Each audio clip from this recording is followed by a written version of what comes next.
Viewers, drop your location and local time in the comments. Let's see how far this story travels. The call comes at sunrise, the kind of hour when even the birds are still negotiating their breakfast plans. Cal is 100 miles out the Harley's engine, a steady low growl, and the caller ID says, hospital. There's never good news behind that word. The nurse's voice is starched and polite, but it can't iron out the truth. Grandpa Art is stable, she says, but he's had a fall. Historians still argue whether fall in hospital speak is code for somebody hurt you. Cal doesn't buy it for a second. Grandpa Art doesn't just fall. The last time he hit the ground unplanned, it was 1968, and a helicopter had been involved. So Cal makes a hard arc on the highway, earning a chorus of honks from drivers who clearly haven't had their coffee yet, and pushes the bike straight toward Fairlawn Ridge. 90 minutes later, smelling of gasoline and desert dust, he's at the hospital. Grandpa's in bed, dwarfed by white sheets, arm in a cast big enough to be its own zip code bruises and purple and yellow maps across his face. The story spills new HOA president Karen Tom all high heels and higher fines wants the neighborhood sold for an office park. Her compliance check team paid Grandpa a visit, and when he told them where to stick their notice, one held him while the other snapped his arm, then left a 72-hour ultimatum. Cal's calm is that deceptive stillness before a storm. The police call it a civil matter, which is bureaucrat for good luck. That's when he calls Razor, his cousin, and president of the Iron Sentinels Motorcycle Club, not the charity toy run type, the loyalty and steel type. By mid-afternoon, a dozen Harleys rumble into Fairlawn Ridge, the air vibrating like a bass drum at a rock concert.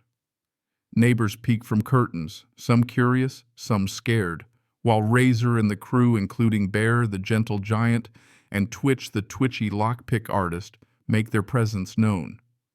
Then neighbor Fred scurries over khaki shorts flapping to whisper about drones buzzing at night and black SUVs tailing shoppers. A perfect quirky tidbit, Fred swears one drone hovered outside his bathroom window. He hasn't used that bathroom since. Cal's already shifting into tactical mode drones to hack patrols to map and a different kind of homeowners association ready to form. Night drapes over Fairlawn Ridge like a blanket stitched with bad intentions. Twitch is in Grandpa's attic grinning at the sight of consumer-grade quadcopters lifting from HOA-loyal rooftops. Their command frequency, he says, is about as secure as a screen door on a submarine. Within an hour, he's inside their network seeing what they see. Historians still argue whether Twitch was born with fast fingers or just made a deal with a vending machine full of energy drinks. Meanwhile, Bear's slow patrol maps the enemy, 2 black SUVs, 4 men apiece with the posture of ex-military mercs. Predictable routes an amateur's mistake. Cal picks a choke point, a dim alley between elm and oak, perfect for a quiet lesson. A dumpster forces the SUV to slow. On his signal, the crew moves. Glass shatters flashlights blind, and within seconds, 3 mercs are zip-tied for the deputies to find.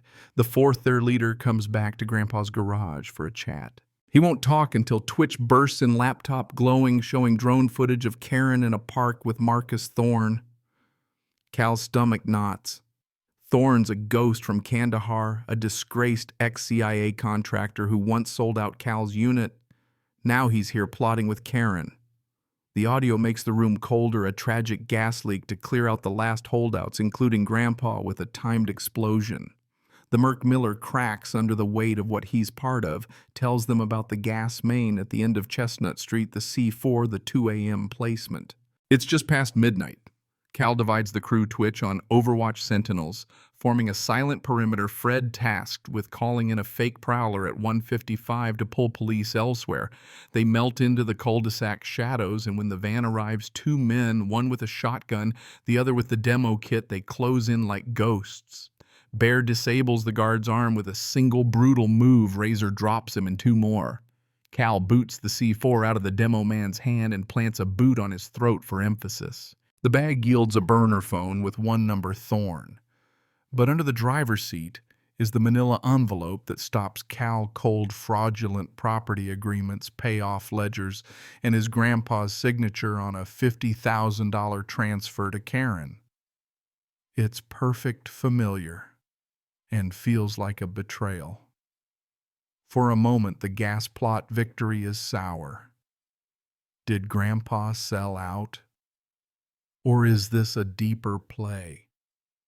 No time to dwell, they have less than 24 hours until the HOA meeting, and now the mission has to include unmasking Thorne in front of the entire community. The clubhouse smells faintly of burnt coffee and tension. By 6:30, every plastic chair is full, neighbors hunched wary, waiting for the summons sting. Grandpa's in the front row, arm in a sling, expression unreadable. Karen strides in at 7 sharp, flanked by 2 new bodyguards built like vending machines with Marcus Thorne at her side, smiling like a man who's already spent the money. She starts her pitch gas line safety concerns Omnicorp's gracious buyout offer, but Cal gives the nod. The slideshow behind her flickers, dies, then blooms into high-def drone footage of her and Thorne plotting in the park. Thorne's voice fills the room. By morning, the fire department will be declaring half the block unsafe. A tragic gas leak. The crowd gasps. Chairs squeak as people turn. The doors slam open razor bare, and a dozen iron sentinels form a wall at the exits. Cal walks the aisle calm as Sunday as the screen shifts to the payment ledgers, Grandpa's name black barred out, and Miller's taped confession naming Thorne. Desperation curdles in Thorne's eyes. He pulls a pistol, but another voice cuts in, Grandpa standing one hand steady on an old tape recorder. The playback is damning Thorne, pressing him to just take the money, Grandpa refusing, then the sound of his arm breaking. The ledger signature was real but bait. He'd posed as a collaborator to get close enough to gather proof, feeding the state AG a hard drive full of evidence and timing the troopers' arrival to the minute. The main doors burst again, this time with state troopers in tactical gear. Thorne's gun hits the floor, Karen sobbing as cuffs close on her wrists. The next morning, the SUVs and drones are gone. Omnicorp disowns Thorne, and neighbor Fred, newly elected HOA president, starts abolishing Karen's rules. A barbecue replaces fear with laughter. Grandpa Flagg in his good hand tells Cal, there's a fine line between doing what's right and doing what's necessary. Cal looks at kids playing on safe streets again and figures they landed exactly where they needed to be. The wind down is slow and soft, the adrenaline ebbing into something steadier. The neighborhood settles into a peace they'd nearly forgotten. Front doors propped open, neighbors talking over fences, the smell of charcoal drifting in the evening air.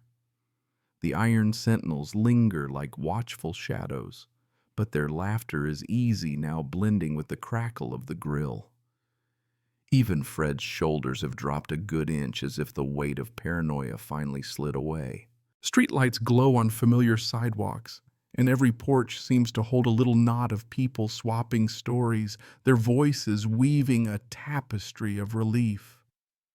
Cal stands with Grandpa at the flagpole, the cloth catching a lazy breeze.